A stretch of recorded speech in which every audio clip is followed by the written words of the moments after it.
Hey y'all, insight number 5, last one of the week. So we're in the last part of Acts chapter 9, verses 36 through 42, which there's only 43 verses, so just missing off the directions in the last one. So now that we talked about Paul/Saul, it does actually says that in a few chapters he disappears for the next few chapters, and we hear some more about Peter and what happened to James. But he does come back, and it says that his name has changed, and like literally he's just again gone Hebrew to Greek. It's not that he said, oh, here's my legal name change or anything. He didn't change it from I don't know, Ichabod to Stephen, or like it's just a different language. Anyway, okay, so this is talking now again about Peter. So we've gone back to following Peter and where Peter was. And he's passing through all quarters, so he's constantly traveling. Mostly so he doesn't get caught up to, but he's constantly traveling, and people are protecting him because they love him and want him to be around. So he's well looked after. He goes and heals a man called Aeneas, and dwells there. And then he comes to Joppa, and there's a certain disciple called Tabitha, which by interpretation is called Dorcas. And you're like, what?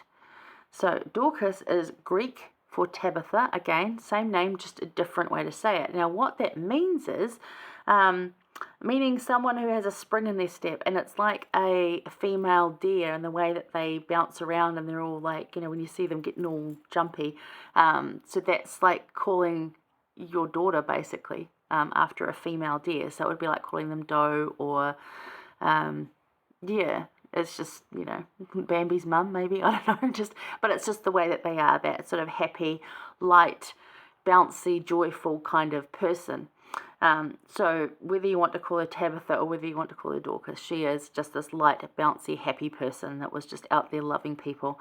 Did a lot of good works and alms deeds, which she did. So, giving to the poor and helping those that needed it. It came to pass that in those days she was sick, she passed away, and they'd washed her and laid her up in a chamber. And as Lydda was nigh to Joppa, the disciples had heard that Peter was there. So the people of the church heard Peter was not far away, and they come. Like, they sent 2 men saying, come, without delay, come, because you might be able to help us here. So, of course, Peter's like, okay, the next right thing. See, again, Peter, the next right thing. I know I need to go. I'll go. They come up to the upper room, and all the windows stood by him weeping. All the widows stood by him weeping and showing the coats and garments which Dorcas had made while she was with them. So they're all like, here's all these widows that don't get looked after because there was no pension plans or money to be had, no social systems to help them out. If you were a widow, you either had children to look after you or you died and starved. Really harsh times. And it still again occurs in the world, which is why we have a lot of programs to help those people. I myself fear that because I don't have children. I'm like, somebody better look after me. I'm intending on looking after myself, but I'm like, I don't know. We'll see. But she had obviously helped a lot of people, and they were like showing Peter, look what she did. We need her. She's amazing. And these are, this is in verse 39. So I like to look at this as like the funeral stories, because when you go to someone's funeral, what do you hear? You hear all about the wonderful things they've done and the kindnesses they were. Well, hopefully you do. Hopefully your friends and family are like that. Some funerals I've been to have been very impersonal, and I'm just like, I don't know. Didn't really know the people, to be honest. They were extended family, or I don't really know them, but they didn't really say. They just said some things like, oh yeah, they went to bowling club and they played crib on Tuesdays, and I'm like, okay, so they were really bored and sad? Surely not. Just, some funerals aren't the best. But generally, if you're going to church funerals, that'll be all the good stuff those people did. How much of a good dad they were, or a good mother, or an aunt, or whoever. How much the ward loved them because they did this and this. How, it was hard for them going through whatever struggle they'd been through. So these are funeral stories. So she was loved and needed by all. This is basically what he's trying to say here, is that they were loved and needed by all. So, in verse 40, Peter put them all forth and kneeled down. So he put them out the way, kneeled down, and prayed, and turning him to the body said, Tabitha, arise. And she opened her eyes, and when she saw Peter, she sat up. And he gave her his hand and lifted her up, and when he had called the saints and widows, presented her alive. So he called them all and was like, here she is, she's back. You needed her, she's here. The Lord said, you need her. He agrees, she's here. And it was known throughout all Joppa, and many believed in the Lord. So again, many more conversions. And it doesn't say if they went on. He stayed there with Simon, a tanner, who's like makes animal hides into coats and blankets and coverings and stuff. So a good place to be. But that's just like information that he did stay there for a while. So an indication that he would stay there for a while, if there were many that were believing, might have been preaching to them, probably baptizing them, creating some like unit of church in Joppa. But the important lesson from this is that all of us have our place in building the kingdom. Now, if Tabitha here was just made sewed coats out of whatever she could find to help those that were cold, if she was, making food and everyone knew that her house was an open house Friday night and she'd cooked soup and breads and they could just come and eat, and it was just this place of warmth and caring and ministering.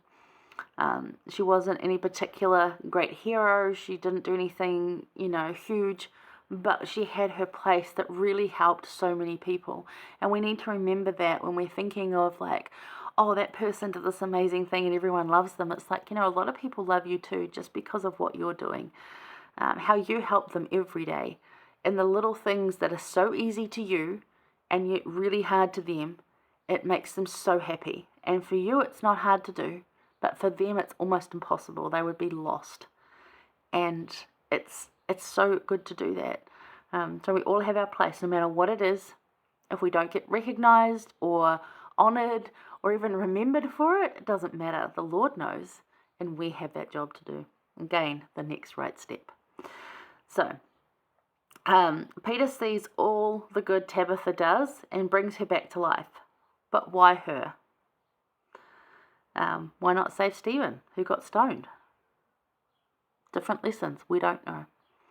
I think probably saving her converted a whole lot of people, whereas Stephen had actually converted a whole lot of people. By doing what he did, he converted a whole lot and then met his demise. And I think that would have solidified the conversion of those that he had gained testimony in. And they would have mourned that. And right now, these people in Joppa needed to see that this was a thing. And so he brought her back to, you need her still. Obviously, she's still going to die again at some point because life is not infinite. Life is finite.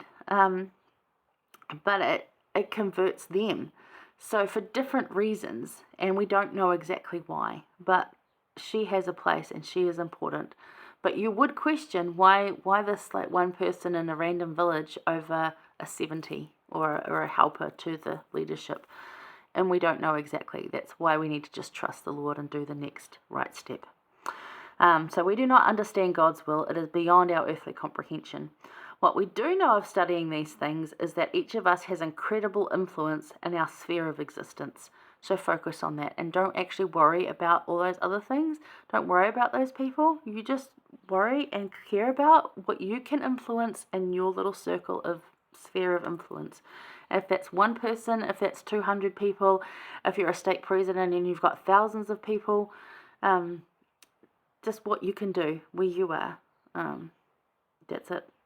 So, again, begin your day with, Lord, I'm available. What would you have me do today? Just like Saul said, just like Paul said. Lord, what would you have me do? Begin your day with that. So there you go. Well, I hope you've enjoyed this week. Next week's just more of Acts. And I don't actually even know. I haven't actually looked at it yet. So I'm going to, though. And it'll be good. I'll pray about what I feel that you guys need. Maybe if it's just even one of you. That's my little sphere of influence. Extends out to a few of you on the internet. And the Sunday school class I'm covering teaching at the moment. But it's all good. Love it. And love you guys. So stay safe out there. And really enjoy your Come Follow Me. All right. See yous. Mwah.